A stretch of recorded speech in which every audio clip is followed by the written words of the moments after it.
Deep within the Arctic more than 1,200 miles north of Moscow lies Russia's most notorious prison camp, FKU-IK-3, also known as Polar Wolf. Locals call the prison the end of the world, and it's not hard to see why.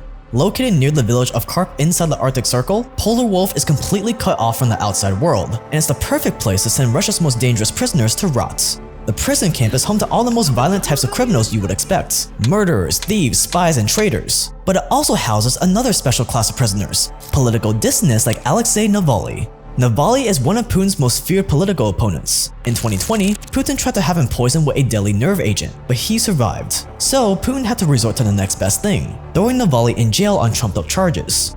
At first, Navalny was held in a prison near Moscow, but on December 5, 2023, he disappeared without a trace.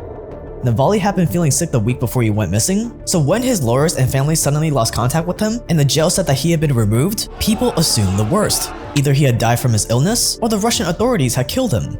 For 20 days, no one knew where Navalny was, or even if he was alive. But then on December 26, Navalny's lawyers revealed that they had finally tracked him down to the Polar Wolf prison camp in the Arctic Circle.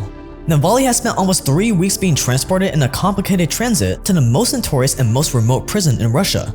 Through his lawyers, Navalny finally managed to get a message to his followers, quote, "Don't worry about me, I'm fine. I'm awfully glad I finally made it here." End quotes.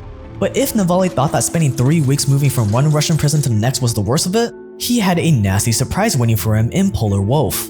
See, there's very little we know about this jail at the end of the world. Only a handful of pictures even exist online. And since even fewer inmates ever make it out alive, finding someone with inside knowledge about what it's like is not easy. But there have been a very few ex-prisoners that have come forward, and what they have to say about the Arctic prison is terrifying. According to them, if the freezing temperatures and physical abuse doesn't kill you, the psychological torture and total isolation will make you want to do it to yourself. And this is what Alexei Navalny has to look forward to: 20 years in the Arctic hellhole, designed to break every cell in your being. This is what it's like inside Russia's most brutal prison.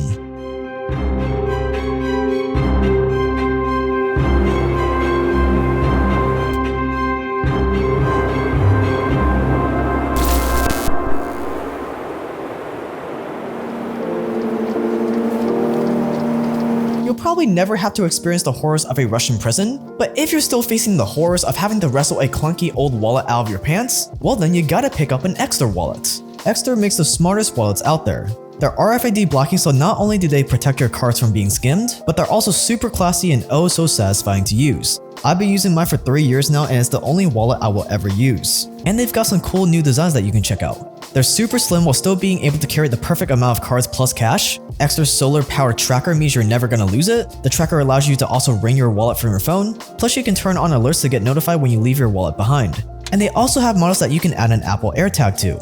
If you're still using an old thick wallet, now is the time to upgrade, because Extra is offering up to 45% off to celebrate the new year. Just go to partner.extra.com/JakeTran and use promo code JakeTran to take advantage of the offer. And PS, these are my favorite gifts to give out. People always love them.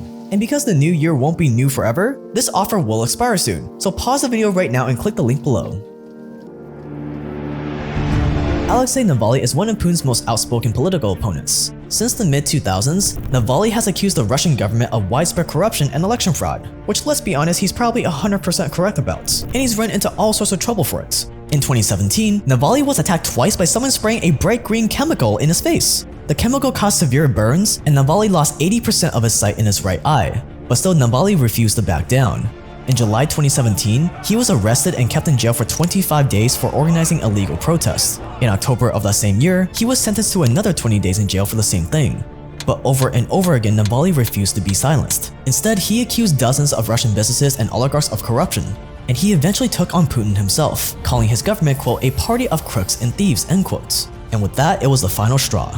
The Russian government wasn't gonna sit quietly on the sidelines while some bleeding heart activists dragged them through the mud. So in August 2020, on a flight to Moscow, Navalny suddenly became dangerously sick. By the time the plane made an emergency landing, Navalny was in a coma and doctors were fighting to save his life. As it turns out, he had been poisoned with a military-grade nerve agent called Novichok, one of the Russian intelligence service's go-to poisons to take care of Putin's political opponents. Still struggling to fight off the effects of the poison, Navalny was evacuated to Germany for better treatments, and surprisingly, he survived. But even more surprising was that after just 5 months of recovering in Germany, Navalny made the decision to go back to Russia. His plane had barely landed when Russian authorities arrested Navalny for violating the conditions of his parole related to some previous charge. It didn't matter that he left for medical reasons or that his life was in danger. Putin wanted Navalny gone for good, so soon after his arrest, Navalny was sentenced to 2.5 years in jail. But 2.5 years just wasn't enough. So a year later, our court found him guilty of extremism and extended his sentence by another 19 years. Putin's message to all the would-be activists out there was clear. If you go against me, I'll make sure you never see the light of day again. And so Navalny was facing 20 years in prison. At first, Navalny was held at a relatively low security prison near Moscow. Even though he was often kept in isolation, at least he could see his lawyers and receive letters on a regular basis. But that was just a little bit too much comfort for Putin. For Putin, just keeping him in a regular jail wasn't bad enough. He wanted Navalny to suffer. He wanted Navalny to be the example so that everyone knows what happens when you step out of line. And so in December 2023, Navalny was secretly transferred to the Polar Wolf prison camp, the most remote, feared, and secretive prison camp in all of the country. And if you think Polar Wolf is anything like the supermax prisons we have in the US, boy, you would be sadly mistaken.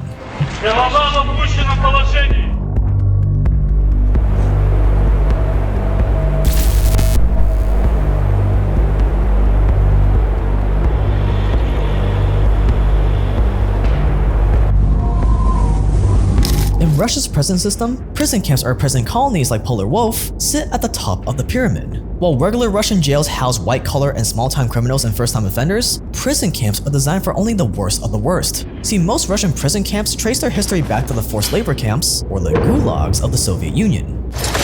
This is the gulag. On the outside, gulags were Joseph Stalin's sick way of punishing people who opposed them. But that was only half of the truth. In reality, gulags were just a great source of free labor. Think about it, if you're a maniacal dictator that wants to build your empire, well, an empire where railroads and mines and roads aren't gonna build themselves, and you're sure as hell not gonna pay your people to build it for you, so what do? You force them to do the labor, with forced labor camps. Why do you think every dictator regime around the world employs forced labor camps? It's because they work. And that is why over the decades, millions upon millions of people were imprisoned in gulags all over the Soviet Union, where they were forced into hard labor, tortured, starved, and often killed. When the Cold War finally ended, instead of destroying the gulags, the Russian government simply did a little rebranding. Instead of gulags, they would be called a much nicer sounding name, prison colonies. The new Russian government needed to at least try to look humane. So instead of just executing and starving prisoners right away, they would just tack on so many life sentences that you were guaranteed to die in the prison camp anyways. Same effect. And they also made sure to keep the forced labor alive and well. After all, free labor is the dream of any government, so the new Russian government was not about to give that up. And so the gulags were rebranded into prison camps like Polar Wolf. Today, more than 700 of these forced labor prison camps exist all across Russia. Founded in 1961 on the site of the former 501st Gulag, the first prisoners at Polar Wolf were put to work in mines loading sand and gravel needed to build railways. By the early 1970s, Polar Wolf consisted of a few cell blocks, a medical unit, a laundry, a checkpoint, an ice house, and dorms for the prison staff. By the early 2000s, the camp had grown big enough to accommodate around 1,000 inmates. And what else has changed in the 20 years since then? No one really knows. Over the last 20 years, the only new piece of information to come out of the jail is that it now has a library, a shop, and a church. That's it. That's all we know. And that is the point. As the director of Navalny's Anti-Corruption Foundation put it, all you need to do is look at a map, and you can see that this is the northernmost harshest prison. The very location means the conditions there are the most severe. Getting to Khark from Moscow means spending more than 40 hours on a train, if you even manage to find one running to the village. It's almost impossible to get to this colony. It's almost impossible to even send letters there. It's the highest possible level of isolation from the world. That's what it's all about.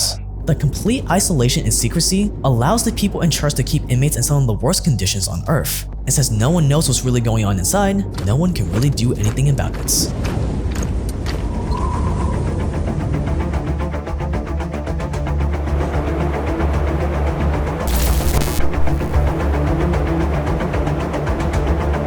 In 2021, a prisoner named Sergei Savelyev was released from the Saratov prison hospital. Sergei spent more than 7 years in the Saratov prison on drug charges, but when prison staff found out he was good with computers, they assigned him to work in the prison's IT department. Part of his job was reviewing video files that were shot on the prison staff's body cams. But little did the staff know that Sergei was also secretly copying thousands of these files onto a USB that he hid near the prison exits. On the day of his release, Sergei managed to smuggle the USB out with him, and not long after, he started posting the footage online. And the videos he leaked were horrifying. Now footage began to emerge from inside one of Russia's most notorious prisons. Они это знали, они это контролировали. Да человека натуральным образом его насилуют всякими такими... The videos showed prison guards and staff torturing and abusing inmates in the worst ways imaginable. These videos are so violent and graphic that I would have definitely gotten this video demonetized if we showed them. But what makes Sergey's case so interesting is that unlike the Polar Wolf prison camp, the Saratov prison hospital isn't found somewhere in the middle of the Arctic, far away from civilization. It's actually just 450 miles north of Moscow, and it's surrounded by dozens of big towns and cities. It's not even classified as a prison camp, it's just a regular jail. So if this kind of abuse can happen out in the open, in a normal prison near a big city, just imagine how bad things are at Polar Wolf, the prison where no one will ever hear your screams. According to Navalny's staff and a handful of inmates who were released from Polar Wolf, here's what Navalny can expect. As soon as you cross the threshold, they let you know that you're in purgatory, where you have no rights and there is no one to complain to. Beatings, humiliation, electric shocks, being kept in a cold cell, naked or in wet clothes, but that is still not the worst. You can be sealed in the fetal position, in an iron box where you can hardly breathe and have to urinate on yourself. They routinely threaten to rape you when they are bullying you. As another inmate says, beatings arrive soon after the prisoners enter the jail and are impossible to dodge. According to prison staff, they had to beat inmates right from the start because the prisoners must understand from the first minutes where he ended up. And most of the time, the constant threat of beatings and assault works. For example, if you refuse to sign Article 106, under which prisoners can be forced to work without pay, they take you to this bathhouse and undress you. There is a wooden bench there, they handcuff you to it and beat you until you sign. But that's not all. In the winter, prisoners would be hastily assembled in the courtyard in light clothing. According to the testimony of one ex-inmate, they were held in formation and not allowed to clap or rub their hands together. They had to stand for 30 or 40 minutes without moving when it was minus 45 degrees Celsius or colder. If one person moved, the whole group was doused with water.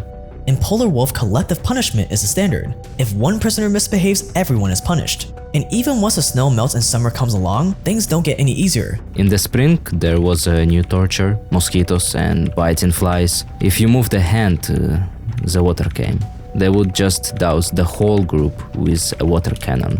The prison camps are so bad that some prisoners would rather unalive themselves than have to be transferred there. And these stories are just bits and pieces that have slipped through the cracks over the years. It's likely that the inmates at Polar Wolf go through a lot worse. They're just too scared to talk and get sent back. One former inmate sums it up well.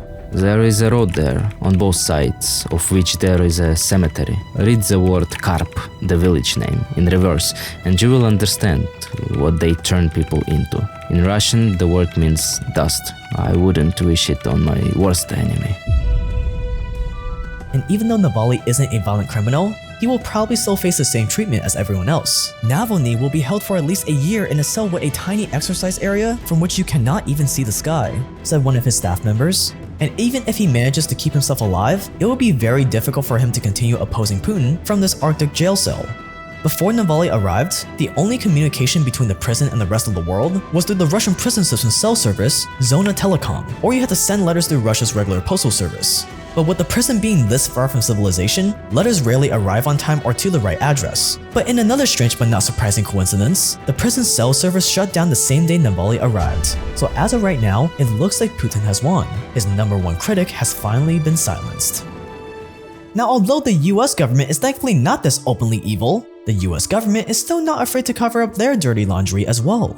Just take a look at what this former LAPD detective had to say about the CIA back in 1996. I will tell you, Director Deutsch, as a former Los Angeles police narcotics detective, that the agency has dealt drugs throughout this country for a long time. Director Deutsch, I will refer you to 3 specific agency operations known as Amadeus, Pegasus, and Watchtower. I have Watchtower documents heavily redacted by the agency. I was personally exposed to CIA operations and recruited by CIA personnel who attempted to recruit me in the late 70s to become involved in protecting agency drug operations in this country. I have been trying to get this out for 18 years, and I have the evidence. My question for you is very specific, sir. If in the course of the IG's investigations and Fred Hitz's work, you come across evidence of severely criminal activity, Let him speak into and it's the mic. classified, will you use that classification to hide the criminal activity, or will you tell the American people the truth?